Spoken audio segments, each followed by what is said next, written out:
अस्सलाम अलैकुम।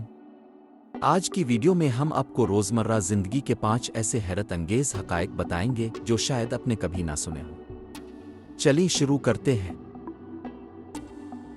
क्या आप जानते हैं कि इंसान की हड्डियों की तादाद बच्चे की उम्र में 300 से ज़्यादा होती है, लेकिन बालिग होने पर यह तादाद 206 रह जाती है।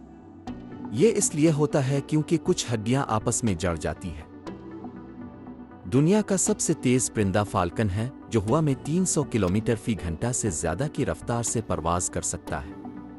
ये रफ्तार सबसे ज्यादा है जो किसी परिंदे ने रिकॉर्ड की है।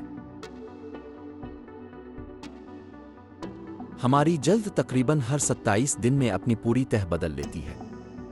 इसका मतलब है कि हर माह आपकी जल्द तकरीबन मुकम्मल तौर पर नई हो जाती है। आदमी का दिल एक दिन में तकरीबन 1 लाख बार धड़कता है और एक साल में यह तादाद तकरीबन 3.5 करोड़ तक पहुंच जाती है। आपके जिस्म में मौजूद तमाम खून की वरीदें अगर एक साथ जोड़ी जाएं, तो वो ज़मीन से चांद तक का फासला तय कर सकती है। तो ये थे रोज़मर्रा ज़िंदगी के कुछ हैरत अंगेज़ हक़ाइक़। अगर आपको ये वीडियो पसंद आई हो तो लाइक और सब्सक्राइब करना ना भूलें। शुक्रिया।